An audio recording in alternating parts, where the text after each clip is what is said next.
नमस्कार सभी को, राम राम। रीट लेवल फर्स्ट के अंदर जो प्रथम अपनी इकाई है सिलेबस के अंदर पर्यावरण अध्ययन में परिवार, तो उन्हीं कुछ इकाइयों के ऊपर अपने टॉपिक के ऊपर चर्चा करेंगे। आज अपना टॉपिक है परिवार। शानदार टॉपिक है, आसान सा टॉपिक है, बस मेन इसमें चीज समझने की है। तो ध्यान से क्लास को पढ़िएगा, सुनिएगा और कोशिश कीजिएगा साथ साथ में अपने नोट्स बनाने की। साथ साथ में अगर आप नोट्स बनाओगे तो उस चीज का आपको बहुत ज्यादा बेनिफिट मिलेगा। तो परिवार के बारे में पढ़ते हैं। परिवार ये जो शब्द है, परिवार शब्द की जो उत्पत्ति है, परिवार शब्द की उत्पत्ति लैटिन या रोमन भाषा का एक शब्द है फेमुलस। फेमुलस इस शब्द से परिवार यानी कि फैमिली शब्द बना है। परिवार यानी कि जो फैमिली शब्द है वो लैटिन या रोमन भाषा के फेमुलस शब्द से बना है। और ये जो फेमुलस शब्द है इसका शाब्दिक अर्थ आपको पता है क्या होता है? नौकर या सेवक। इसका शाब्दिक अर्थ क्या होता है? तो नौकर या सेवक जो है इस फेमुलस शब्द का शाब्दिक अर्थ होता है। आसान सी बात है कि फैमिली शब्द की उत्पत्ति लैटिन या रोमन भाषा के फेमुलस शब्द से हुई है, जिसका शाब्दिक अर्थ क्या होता है? नौकर या सेवक होता है। चलो आप ये बताइए कि परिवार किसको बोलते हैं? जैसे मान लो एक परिवार के अंदर एक परिवार है, एक समूह है जिसमें राम और राम की पत्नी निवास कर रहे हैं। एक समूह है जिसमें राम और राम की पत्नी निवास कर रहे हैं, तो क्या वो परिवार होगा या वो परिवार नहीं होगा? बताओ जल्दी से। जी हाँ, वो परिवार नहीं होगा। परिवार कब बनता है? परिवार जब बनता है जब पति पत्नी और उनके बच्चे, तो पति पत्नी और उनके बच्चे जब एक समूह में निवास करते हो तो वही परिवार कहलाता है। यानी कि बच्चों के बिना परिवार नहीं बनता, परिवार बच्चों के बिना अधूरा है। जब परिवार उसी समूह को कहेंगे जिस समूह में बच्चे भी अपने माता पिता के साथ निवास करते हो, तो वो परिवार कहलाएगा। जिसमें बच्चे नहीं है, केवल पति और पत्नी निवास कर रहे हैं, तो वो कभी परिवार नहीं होता, वो केवल एक गृहस्थी होती है। उसको केवल अपने गृहस्थी बोल सकते हैं। गृहस्थी परिवार कब बनेगी? जब उसमें बच्चा आ जाएगा, तो वो गृहस्थी फिर क्या बन जाएगी? परिवार बन जाएगी। समझ रहे हो ना? यानी कि बिना बच्चों के परिवार अधूरा है। बिना बच्चों का जो समूह होगा पति और पत्नी का, वो केवल क्या कहलाएगी? वो केवल गृहस्थी कहलाएगी। देखिए, अपने ये कह सकते हैं कि परिवार वह समूह है जिसमें माता पिता बच्चे नौकर आदि मिलकर निवास करते हो। यानी कि परिवार वह समूह है जिसमें माता पिता बच्चे व नौकर आदि मिलकर निवास करते हो। निवास करते हो उस समूह को अपने क्या बोलते हैं? उस समूह को अपने परिवार बोलते हैं। यानी कि जिसमें केवल पति और पत्नी है, वो तो गृहस्थी है। परिवार कब बनेगा? जब उस गृहस्थी के अंदर एक नन्ना मुन्ना बच्चा आ जाएगा, तो वो क्या बन जाएगी? गृहस्थी। फिर वो परिवार बन जाएगी। और परिवार के बारे में याद रखना, समाज की बुनियादी इकाई जो है वो भी परिवार को कहा जाता है। समाज की बुनियादी इकाई किसको कहा जाता है? परिवार को कहा जाता है। समाज जिससे बनना शुरू होता है वो एक परिवार है। बहुत सारे परिवार मिलकर एक समाज बनाते हैं। तो समाज की जो बुनियादी इकाई है वो क्या है? वो एक परिवार है। और ये बात तो अपने स्कूलों में पढ़ते आए हैं। बालक की प्रथम पाठशाला, बालक की प्रथम पाठशाला किसको बोलते हैं? परिवार को बोलते हैं। कि बालक की प्रथम पाठशाला कौन है? तो परिवार है। 3 लाइनें हो गई। परिवार क्या है? तो वह समूह है जिसमें माता पिता बच्चे नौकर आदि मिलकर निवास करते हो, वो परिवार है। समाज की बुनियादी इकाई परिवार है। बालक की प्रथम पाठशाला परिवार है।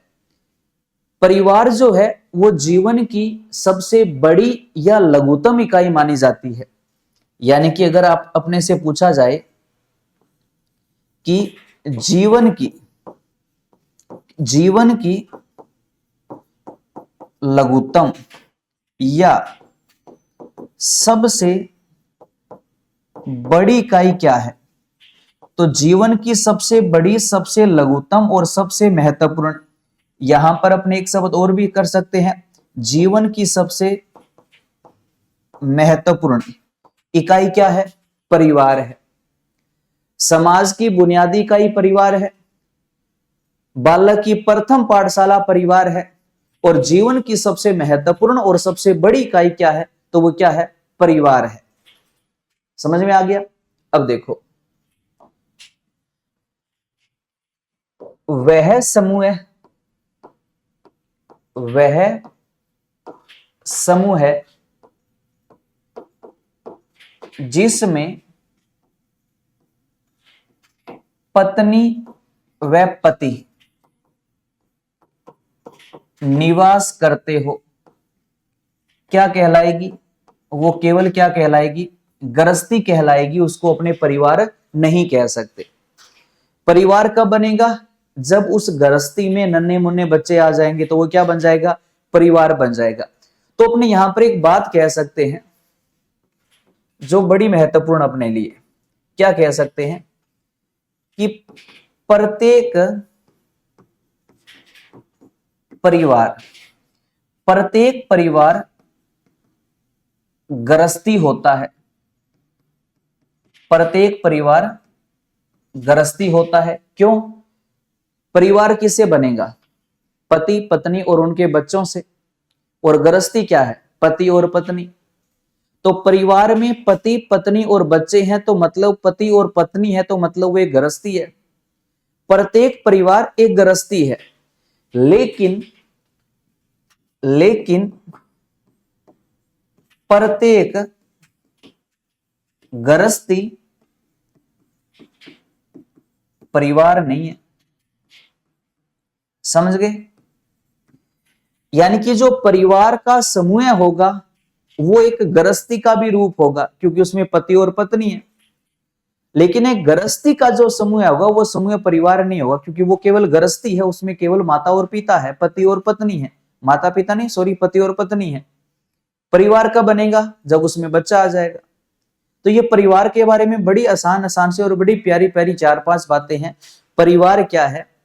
तो उस समूह को परिवार बोलते हैं जिसमें माता पिता बच्चे नौकर आदि निवास करते हो, वो क्या कहलाएगा? परिवार कहलाएगा। समाज की बुनियादी इकाई परिवार है। जीवन की सबसे बड़ी, लघुतम और महत्वपूर्ण इकाई परिवार है। बालक की प्रथम पाठशाला परिवार है। पति और पत्नी निवास करते हो, वो गृहस्थी है। प्रत्येक परिवार गृहस्थी होगी, लेकिन प्रत्येक गृहस्थी परिवार नहीं होगा। समझ गए? उसके अलावा अगर अपने से ये बोला जाए कि वो समूह है, वह समूह है जो एक जैविकीय इकाई हो, जैविकीय इकाई का रूप ले ले, प्लस उस समूह को यौन संबंध स्थापित करने की समाज के द्वारा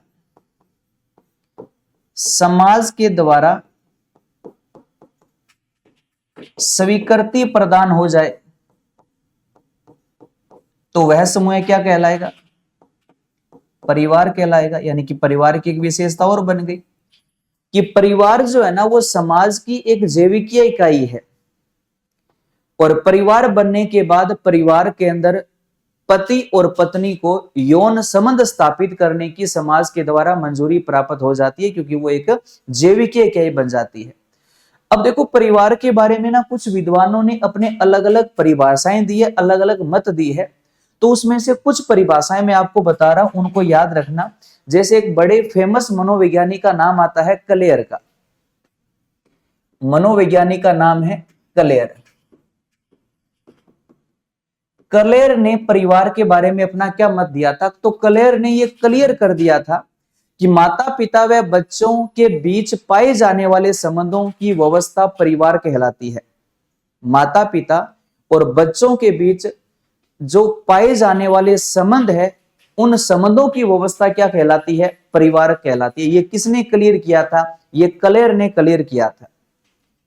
क्लेयर ने क्लियर किया कि परिवार कब बनेगा? जब माता पिता और बच्चों का समूह होगा वो परिवार बनेगा। ये क्लेयर ने क्लियर कर दिया था। यानी कि क्लियर क्या कहता है? क्लियर ये कहता है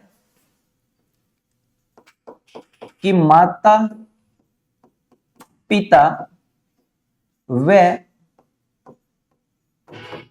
बच्चों के बीच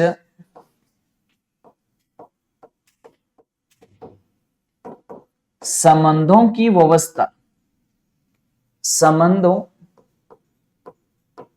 की व्यवस्था परिवार है। संबंधों की व्यवस्था परिवार है। ये किसने क्लियर किया? क्लियर ने ये क्लियर किया, स्पष्ट किया कि माता पिता और बच्चे होंगे वही परिवार होगा, पति और पत्नी होंगे तो वो गृहस्थी होगी। क्लियर है? किसने क्लियर किया? क्लियर ने क्लियर किया। एक बड़े फेमस मनोवैज्ञानिक का नाम आता है मैकाइवर व पेज का। मैकाइवर व पेज का, इनकी परिभाषा को भी थोड़ा सा ध्यान रखना, पेपर में बढ़िया मैकाइवर व पेज के प्रश्न आते हैं। मैकाइवर ने कहा था कि परिवार एक समूह है जो यौन संबंधों पर आधारित है। परिवार एक समूह है जो यौन संबंधों पर आधारित है। परिवार एक समूह है जो यौन संबंधों पर आधारित है। यौन संबंधों पर आधारित है। ये पेज किसने लिखा? मैकाइवर व पेज ने लिखा। मैकाइवर व पेज ने मिलकर एक पूरा पेज लिखा, लेकिन उस पूरे पेज में 2 ही लाइनें लिखी कि परिवार एक समूह है जो यौन संबंधों पर आधारित है। परिवार बिना बच्चों के अधूरा है। ये किसने क्लियर किया? क्लेयर ने। क्या कहा कि माता पिता और बच्चों के बीच में जो संबंध है वही संबंध की व्यवस्था क्या है? परिवार है ना। एक नाम और आता है, नाम आता है जॉर्ज पीटर मुरडॉक का। जॉर्ज पीटर मुरडॉक का। इन्होंने क्या कहा था? इन्होंने कहा था कि परिवार एक सामाजिक समूह है। परिवार एक सामाजिक समूह है। जॉर्ज पीटर मुरडॉक ने यह कहा था कि परिवार एक सामाजिक समूह है। आज का टाइम तो आधुनिक टाइम है, और आधुनिक टाइम के अंदर अच्छे अच्छे बड़े बड़े परिवारों के अंदर कुत्ते पालने की बहुत फेमस परंपरा हो गई है ना। तो आज का जो परिवार है, जो समाज है, जो सामाजिक है, उसमें डॉग पाए जाते हैं। मुरडॉक डॉग है, तो डॉग एक सामाजिक समूह है। डॉग सामाजिक जोड़कर याद हो जाएगा। 3 मनोवैज्ञानिक है, तीनों की 3 अलग अलग परिभाषाएं हैं, बस थोड़ा सा शब्दों को जोड़कर याद रखो। क्लेयर ने क्लियर कर दिया कि बिना बच्चों के परिवार अधूरा है, बच्चों का जिक्र किया। पेज ने, मैकाइवर और पेज ने एक बूढ़ा पेज लिखा, एक पूरा पेज लिखा, लेकिन दो ही लाइनें लिखी कि परिवार एक समूह है जो यौन संबंधों पर आधारित है। डॉग समाज, मुरडॉग सामाजिक इकाई, परिवार एक सामाजिक समूह है। किसने कहा? तो ये जॉर्ज पीटर मुरडॉक ने कहा था। चलो एक बार मैं दोबारा जल्दी से रिपीट कर देता हूं, दोबारा से देखना। देखो, परिवार यानी कि फैमिली जो शब्द है उसकी उत्पत्ति लैटिन या रोमन भाषा के फेमुलस शब्द से हुई है। फेमुलस शब्द का शाब्दिक अर्थ क्या होता है? नौकर या सेवक होता है। परिवार के बारे में, परिवार वह समूह है जिसमें माता पिता व बच्चे व नौकर आदि निवास करते हो। समाज की बुनियादी इकाई परिवार है। बालक की प्रथम पाठशाला परिवार है। जीवन की लघुतम सबसे बड़ी और महत्वपूर्ण इकाई क्या है? परिवार है। उसके अलावा वह समूह जिसमें पति पत्नी निवास करते हो वो केवल गृहस्थी है। प्रत्येक परिवार गृहस्थी होता है लेकिन प्रत्येक गृहस्थी परिवार नहीं होता। समूह वह समूह जैविकीय इकाई या यौन संबंध स्थापित करने की जिसको समाज के द्वारा स्वीकृति प्रदान हो जाए वो परिवार है। ये परिवार की एक विशेषता है। तीन परिभाषाएं क्लेयर ने क्लियर किया कि बिना बच्चों के परिवार अधूरा है। तो माता पिता व बच्चों के बीच संबंधों की व्यवस्था परिवार है। मैकाइवर व पेज ने कहा कि परिवार एक समूह है जो यौन संबंधों पर आधारित है। और जॉर्ज पीटर मुरडॉक ने परिवार को एक सामाजिक समूह माना। जॉर्ज पीटर मुरडॉक ने। उसके बाद देखो अपने परिवार की कुछ विशेषताओं की बात करते हैं।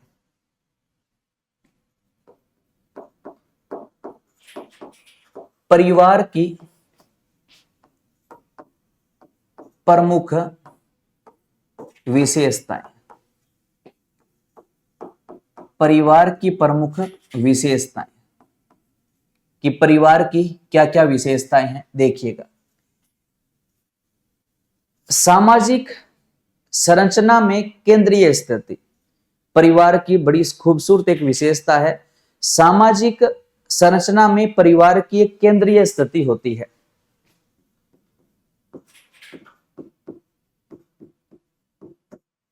सामाजिक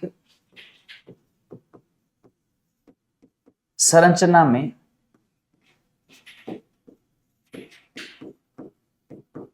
केंद्रीय स्थिति। अब देखो समाज की सबसे बड़ी इकाई कौन सी है? परिवार है। यानी कि समाज किससे बनता है? परिवार से बनता है। तो समाज जिस पर टिका है वो एक परिवार है। तो समाज का मेन केंद्र अपने किसको कह सकते हैं? परिवार को कह सकते हैं। तो सामाजिक जो संरचना है उसकी केंद्रीय जो इकाई है वो क्या है? परिवार है। ये परिवार की एक खूबसूरत विशेषता है। यानी कि बिना परिवार के अपने कह सकते हैं कि समाज अधूरा है। उसके अलावा दूसरी विशेषता कह सकते हैं सदस्यों का उत्तरदायित्व। यानी कि परिवार में प्रत्येक सदस्य का कोई ना कोई उत्तरदायित्व होता है, चाहे वो अपने संस्कृति को बचाना हो, परंपराओं को बचाना हो, समाज को लेकर चलना हो, परिवार का पालन पोषण करना हो, कोई भी चीज ले लो, प्रत्येक के अंदर परिवार के प्रत्येक सदस्य का कोई ना कोई उत्तरदायित्व होता है। माता पिता का सदस्य अपने बच्चों का पालन पोषण करना, बच्चों को सही शिक्षा देना, बच्चों को बढ़िया संस्कार देना। और बच्चों का उत्तरदायित्व होता है कि अपने माता पिता के सपनों को पूरा करना, है ना। जो माता पिता ने सपने देख रहे हैं उन सपनों के ऊपर खरे उतरना, सपनों को पूरा करना। और कोई भी ऐसा काम न करना जिस काम से हमारे माता पिता को नीचा देखना पड़े। और आज के टाइम में इंस्टाग्राम और फेसबुक ज्ञान के ऊपर अपने बहुत सारे ऐसे कदम उठा लेते हैं जिसमें अपने परिवार को नीचा देखना पड़ता है। तो वो एक बढ़िया परिवार का भविष्य अपने उस चीज को नहीं मान सकते। तो हमेशा अपने बच्चों को माता पिता के सपनों को पूरा करने में हर एक काम ऐसा ही करना चाहिए जो अपने माता पिता के सपनों को पूरा करते हो। कोई भी कभी ऐसा काम मत करो जिसमें अपने माता पिता को नीचा देखना पड़े। और आपके सामने है, आप जब पढ़ते हो या अपने घर से बाहर कहीं पर भी जाते हो, कितने भी आपको खर्चे की जरूरत हो, पढ़ाई में कितना भी पैसा लगे और माता पिता आपको हर टाइम वो पैसा टाइम टू टाइम भेजते हैं। तो ये भी एक परिवार की अपनी विशेषता कह सकते हैं कि सदस्यों का प्रत्येक उत्तरदायित्व होता है, माता पिता का उत्तरदायित्व होता है, बच्चों का कोई ना कोई उत्तरदायित्व होता है, दादा का उत्तरदायित्व होता है, परिवार के प्रत्येक सदस्य का कोई ना कोई उत्तरदायित्व होता है। चलो माता पिता है, दादा है, चाचा है, ताऊ है, सारे अपने उत्तरदायित्व बढ़िया से निभा रहे हैं, तो अपना भी फर्ज बनता है कि हम भी हमारा जो उत्तरदायित्व है वो बढ़िया तरीके से निभाएं। थोड़ा ध्यान रखा करो, इंस्टाग्राम फेसबुक ज्ञान से थोड़े दूर रहा करो। समाज को लेकर चलना ही हमारे लिए सबसे बढ़िया है।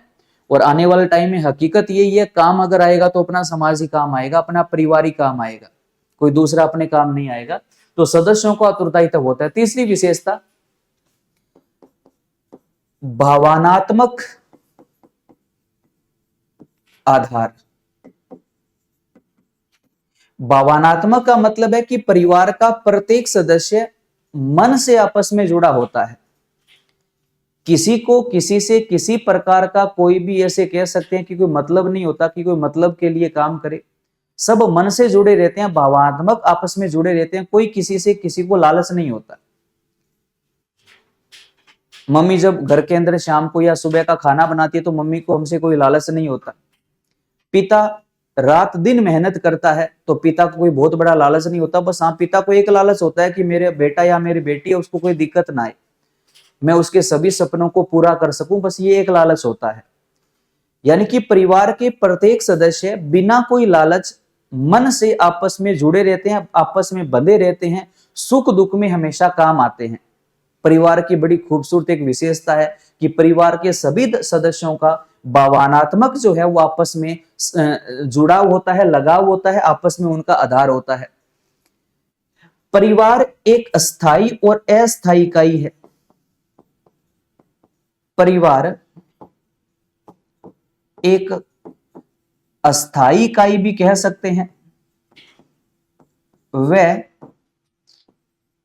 अस्थाई इकाई है।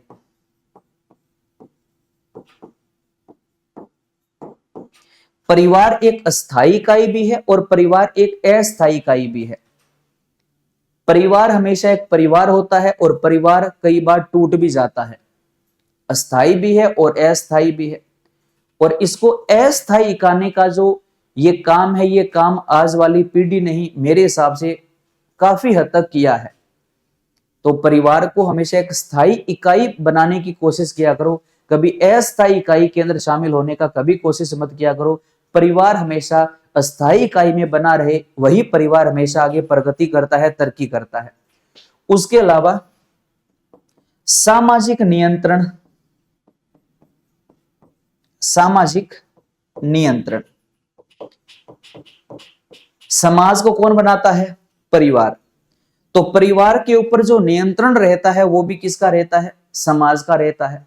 अच्छी बात है, रहना भी चाहिए। तो परिवार की एक विशेषता और है कि परिवार के ऊपर सामाजिक नियंत्रण रहता है। उसके अलावा विशेषता कह सकते हैं वंश नाम की व्यवस्था।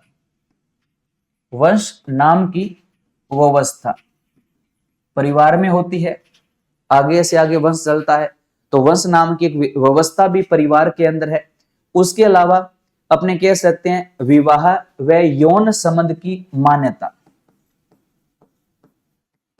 विवाह व यौन संबंध स्थापित करने की मान्यता या समाज के द्वारा मंजूरी, यह भी परिवार की एक विशेषता है।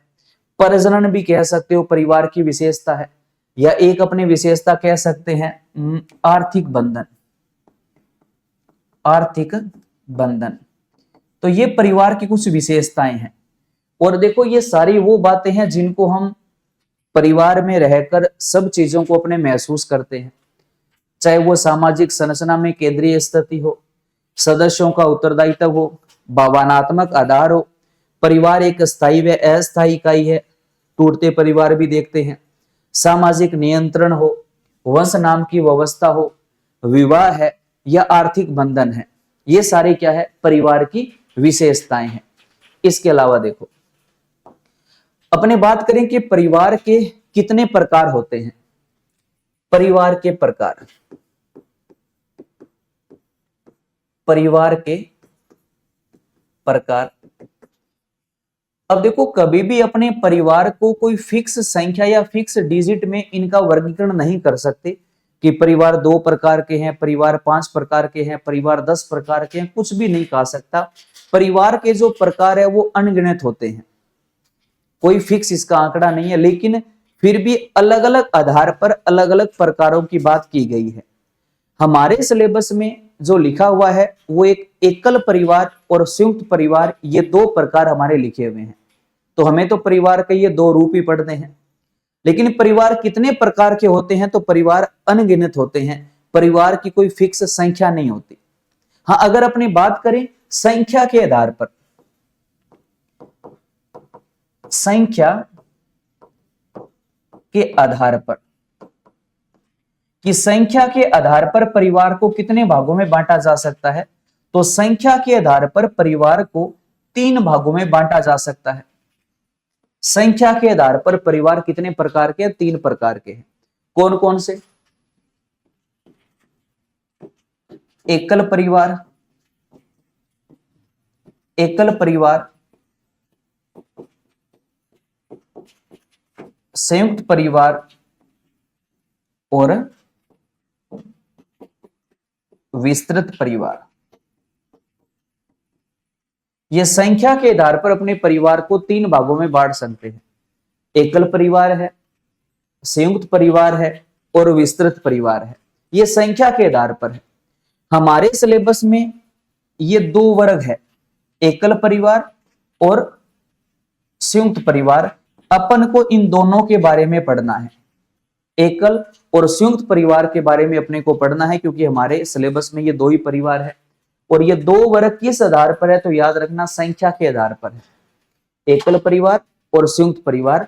और संख्या के आधार पर परिवार कितने प्रकार के होते हैं, तो 3 प्रकार के होते हैं। कौन कौन से? एकल, संयुक्त और विस्तृत परिवार। हमें पढ़ने हैं एकल और संयुक्त परिवार, ठीक है। जितना करवाया उसमें कोई डाउट है या कोई प्रश्न है तो आप कमेंट करके दोबारा पूछ सकते हो। चलो एक बार अपने जितना भी पढ़ा इनको अपने एक बार स्लाइड के अंदर आपको मैं दोबारा से एक बार बता देता हूं। संकल्प का जो टेलीग्राम चैनल है ना, वो जरूर ज्वाइन करना। वहां पर समय समय पर आपको परिवार या इन इकाइयों से संबंधित आपको स्लाइडें या प्रश्न मिलते रहेंगे। बाकी ये जो भी स्लाइड है, जो भी ये नोट्स है ना, आपकी ऐप के अंदर आपको ये प्रोवाइड करवा दिए जाएंगे, तो वहां से भी आपको इनको पढ़ सकते हो। लेकिन कोशिश करना साथ साथ में अपने नोट्स बनाने की। नोट्स बनाने से बहुत सारा आपको फायदा मिलेगा। जो भी बातें पढ़ी है उनके ऊपर अपने बात करते हैं परिवार के बारे में। परिवार शब्द की उत्पत्ति, अब जो पढ़ा ना उसको दोहराने की कोशिश करना। परिवार शब्द की उत्पत्ति लैटिन या रोमन भाषा के फेमुलस शब्द से हुई है, जिसका अर्थ होता है नौकर या सेवक। अभी हमने पढ़ा था। परिवार का अर्थ है कि वो समूह है जिसमें माता पिता बच्चे व नौकर आदि रहते हो, वो परिवार है।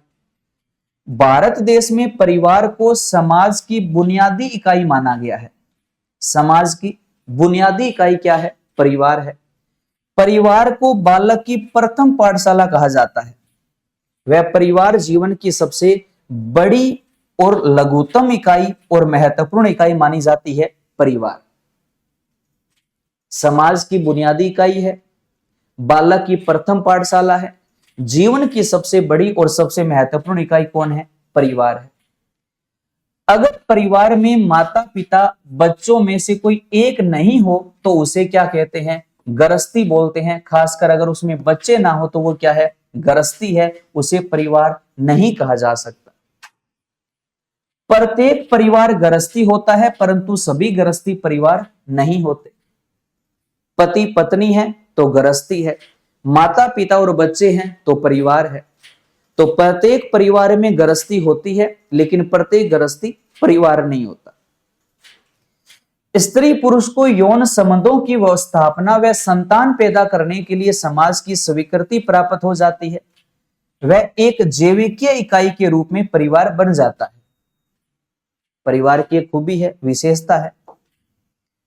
उसके अलावा सामाजिक इकाई के रूप में परिवार स्त्री पुरुष का एक समूह है जो विवाह या रकत या गोद के संबंधों के आधार पर निर्मित होता है।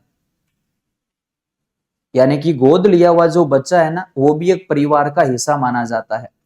रकत संबंधी, यौन संबंधी या गोद लिया हुआ बच्चा भी एक परिवार का हिस्सा माना जाएगा। ये बात विशेषकर याद रखना।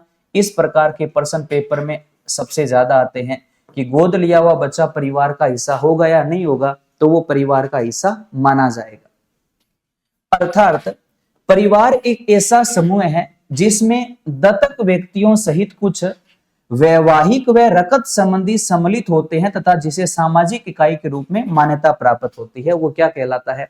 परिवार कहलाता है। इसके अलावा हमने क्या पढ़ा? इसके अलावा हमने परिवार की कुछ परिभाषाएं पढ़ी थी। क्लियर के अनुसार क्लियर कर दिया था, बिना बच्चों के परिवार अधूरा है, याद है ना। माता पिता और उनके बच्चों के बीच पाए जाने वाले संबंधों की व्यवस्था को परिवार बोलते हैं। किसने कहा? क्लियर ने कहा। कई बार वह पेज ने पूरा पेज लिखा, 2 लाइनें लिख दी। परिवार एक समूह है जो यौन संबंधों पर आधारित होता है। इसका आकार छोटा होता है और बच्चों के जन्म और पालन पोषण की व्यवस्था करता है। किसने कहा? मैकाइवर व पेज ने कहा। 2-3 परिभाषा और बता देता हूं। लूसी मेयर के अनुसार परिवार एक ग्रस्त समूह है जिसमें माता पिता और उनकी संतान साथ साथ रहते हैं। लूसी मेयर ने कहा था। मजूमदार ने क्या कहा? परिवार उन व्यक्तियों का समूह है जो एक ही छत के नीचे रहते हैं तथा जो रकत संबंधी सूत्रों से संबंध रखते हैं और स्थान, हित और पारस्परिक कृतज्ञता के आधार पर एक होने की भावना रखते हैं। किसने कहा? मजूमदार ने कहा था। दोबारा सुनिए। लूसी मेयर, परिवार एक ग्रस्त समूह है जिसमें माता पिता और उनकी संतान साथ साथ रहते हो। मजूमदार की जो परिभाषा है ना, ये एग्जाम के लिए बहुत ज्यादा महत्वपूर्ण ढंग से याद कर लेना। मजूमदार क्या कहता है? परिवार उन व्यक्तियों का समूह है जो एक ही छत के नीचे रहते हैं तथा जो रकत संबंधी सूत्रों से संबंध रखते हैं और स्थान, हित, पारस्परिक कृतज्ञता के आधार पर एक होने की भावना रखते हैं। भावनात्मक संबंध, भावनात्मक आधार। तो ये भावनात्मक जो आधार है, ये शब्द किसकी परिभाषा में आएगा? मजूमदार की परिभाषा में आएगा। विल्स और हाइजर के अनुसार परिवार को संक्षेप में एक सामाजिक समूह के रूप में परिभाषित किया जाता है जिसके सदस्य रकत के आधार पर एक दूसरे से जुड़े रहते हैं। सामाजिक समूह जो रकत के आधार पर जुड़े हो, ये किसकी परिभाषा में है? विल्स और हाइजर की परिभाषा में। हाइजे कर लिया। सामाजिक इकाई जो रकत संबंधों से जुड़ी हो, वो हाइजे किसने किया? हाइजर ने किया। जॉर्ज पीटर मुरडॉक डॉग, परिवार एक सामाजिक समूह है जिसकी विशेषता सामान्य निवास, आर्थिक सहयोग एवं प्रजनन है।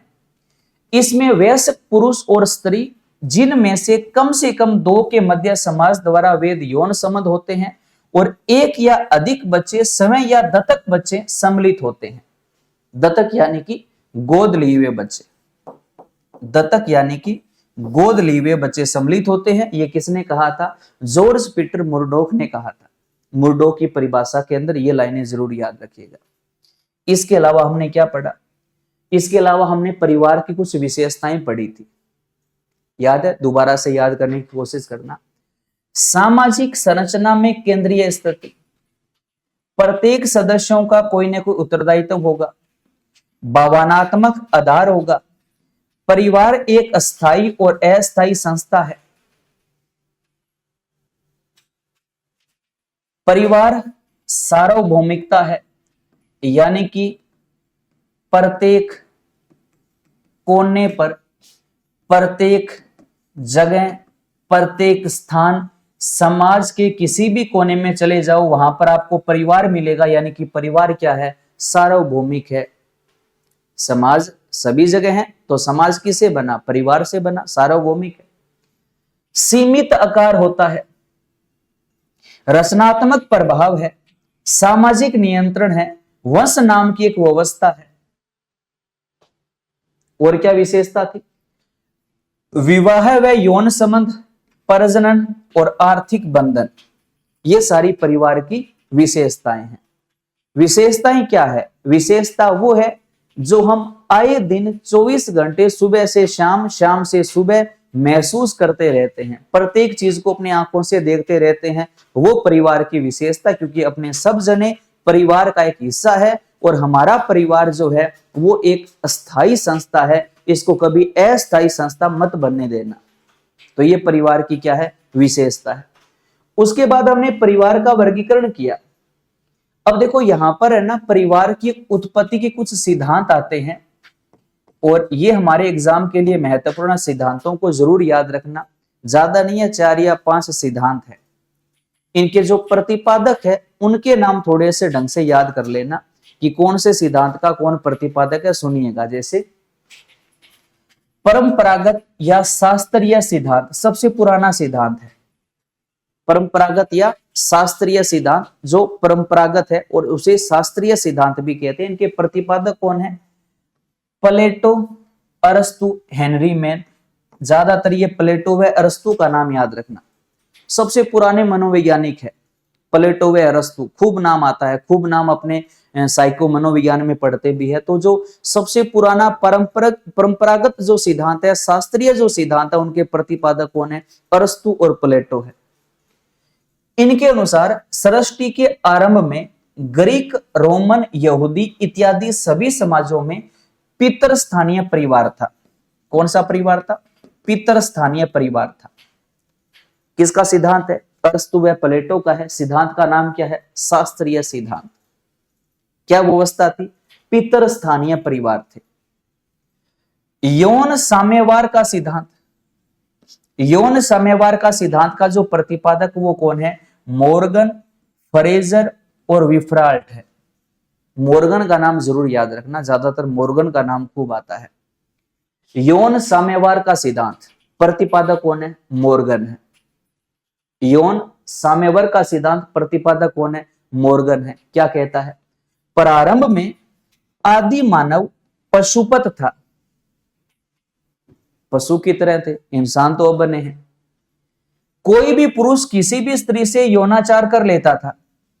ऐसे में संतानें होने पर केवल मां की ही पहचान हो पाती थी, अतः परिवार मातृस्थात्मक था। पिता का तो पता नहीं चलता था, क्योंकि कोई भी पुरुष जो है वो किसी भी स्त्री से यौनाचार कर लेता था।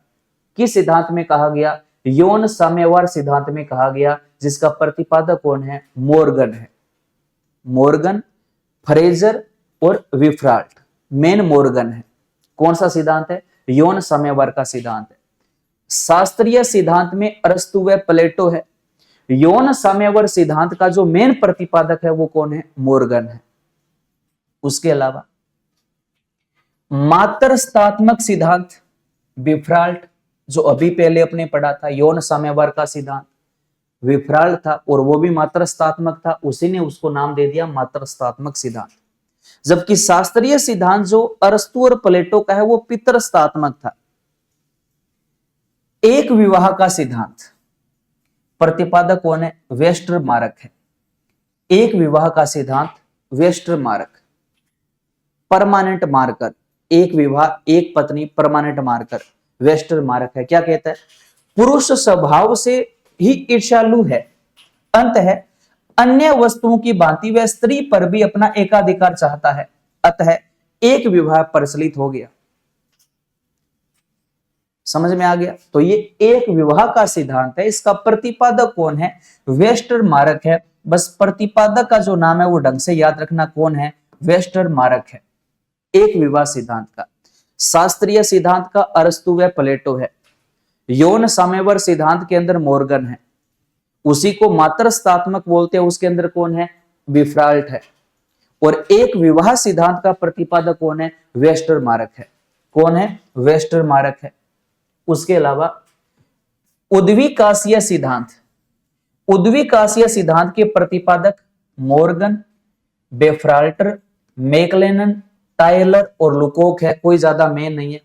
मॉर्गन के अनुसार क्या था? कुछ निश्चित स्तरों से गुजरता हुआ परिवार वर्तमान अवस्था में पहुंचा। मॉर्गन के अनुसार बहुत सारी अवस्थाओं से गुजरने के बाद परिवार वर्तमान की स्थिति में पहुंचा, कौन कौन से स्तरों से गुजरा उसके ऊपर अपने बात करते हैं। तो परिवार के प्रकार अपने पढ़ा कि परिवार केवल एक ही प्रकार में वर्गीकरण नहीं किया जा सकता, अतः परिवार को विभिन्न प्रकारों में वर्गीकरण किया गया है। इस प्रकार से संख्या के आधार पर परिवार के 3 प्रकार है, एकाकी परिवार, संयुक्त परिवार और विस्तृत परिवार। हमारे सिलेबस में ये 2 है, एकाकी और संयुक्त परिवार। लेकिन अपने एक बार मोटे मोटे सभी वर्गों के बारे में देख लेते हैं। अपने तो केवल ये संख्या के आधार पर बस इतना सा पढ़ना है। इसके अलावा देखो क्या होता है, इसके अलावा जैसे अधिकार या उत्तराधिकार के आधार पर परिवार के 2 प्रकार है, पितृस्थात्मक और मातृस्थात्मक। निवास के आधार पर 6 प्रकार है, पितृस्थानीय, नवस्थानीय, मामा या मातुल्य स्थानीय, मातृस्थानीय, मातृ पितृस्थानीय, उभय या द्विस्थानीय। पिता के पास शादी हो गई, शादी के बाद में एक नए घर में जाकर रहने लग गए, शादी होते ही अलग हो गए तो नवस्थानीय। शादी के बाद में मामा के घर रहना, मामा स्थानीय। शादी के बाद नानी के यहां चले जाना, मातृ स्थानीय। शादी के बाद कुछ समय तक नानी के घर, कुछ समय तक पिता के घर, मातृ पितृ स्थानीय परिवार। और उभय या द्विस्थानीय परिवार, कुछ समय तक माता पिता के घर और कुछ समय तक अपना जो अलग घर है वहां पर रहना, उभय या द्विस्थानीय परिवार हो गया। तो निवास के स्तर पर ये 6 प्रकार के परिवार है। वंश के आधार पर 4 प्रकार है, पितृवंशीय, मातृवंशीय, उभयवादी, दिव्यनामी। दिव्यनामी का मतलब है कि पिता का भी वंश हो गया और मम्मी का जो उसके नाना का वंश है वो भी उसके साथ ऐड हो गया, तो क्या हो गया, दिव्यनामी परिवार हो गया। उसके अलावा विवाह के आधार पर एक विवाह, बहुविवाह। विवाह के आधार पर परिवार के 2 प्रकार है। तो ये परिवार के कुछ वर्गीकरण हैं। लिंटन ने परिवार को मुख्यतः 2 भागों में बांटा, समर्थ परिवार, विवाह संबंधी परिवार। लिंटन ने ये वर्गीकरण किया था, समर्थ परिवार और विवाह संबंधी परिवार। किसका वर्गीकरण है, लिंटन का वर्गीकरण है, अपने सिलेबस में नहीं है, वैसे मोटा मोटा आपको वैसे बता रहा हूं। इसके अलावा देखो समर्थ परिवार क्या होता है, ऐसी परिवारों में रक्त संबंधियों से यौन कामाचार था। समर्थ परिवार, रक्त संबंधी जो थे वो उनका यौन संबंध के अंदर जो सामाजिक मान्यता थी। समूह परिवार, जब मनुष्यों की संख्या बढ़ी तो इन्होंने समूह विवाह करने शुरू कर दिया, समूह परिवार था। सिंडेसियम परिवार, धीरे धीरे परिवार का सबसे बड़ा पुरुष विवाह करने लगा और पत्नियां सभी छोटे भाइयों की भी पत्नियां मानी जाती थी। सिंडेनेशियम परिवार था, सबसे पहले ये बना, उसके बाद ये बना, उसके बाद ये बना, ये क्रम चलता रहा। और इसके बाद में जो परिवार आया वो परिवार आया पितृस्थात्मक परिवार। धीरे धीरे पुरुष ने स्त्रियों पर एकाधिकार कर लिया, यानी कि प्रत्येक पुरुष की अलग अलग पत्नी। पहले क्या होता था कि परिवार का एक बड़ा जो बेटा वो शादी करता था, उसकी पत्नी पर उसके छोटे भाई सभी का अधिकार था। लेकिन बाद में क्या बन गया, पितृस्थात्मक बन गया, सभी पुरुषों ने स्त्रियों पर एकाधिकार कर लिया। और एक विवाही परिवार जो वर्तमान में अब आया, सभ्यता का विकास हुआ, जिसमें बुद्धि विकसित हुई, फलतः एक विवाह प्रचलन में आ गया। तो ये परिवार के प्रकार है। हमें केवल इनमें एकल और संयुक्त परिवार के बारे में पढ़ना है। तो अगली क्लास में अपने एकल परिवार के बारे में शुरू करेंगे। एक बार इस पूरी क्लास को जरूर एक बार सुनना और साथ साथ में नोट्स बनाने की कोशिश किया करो, साथ साथ में नोट्स बनाया करो, ताकि बात को ज्यादा बढ़िया से और समझ पाओ। ठीक है, तो अगली क्लास में अपने मिलते हैं। इसी परिवार की क्लास को अपने आगे कंटिन्यू करेंगे। लगभग 3 घंटे का ये परिवार वाला जो है वो मैटर है, 3 घंटे में अपना ये पूरा हो जाएगा। फिर आगे अपने नई इकाई शुरू करेंगे। तो एक बार पढ़ते रहिएगा। कोई भी डाउट आए, किसी भी प्रकार का प्रश्न हो तो अगली क्लास में मेन कमेंट बॉक्स में आप कमेंट करके दोबारा से पूछ लेना। ठीक है, मिलते हैं अगली क्लास में। धन्यवाद।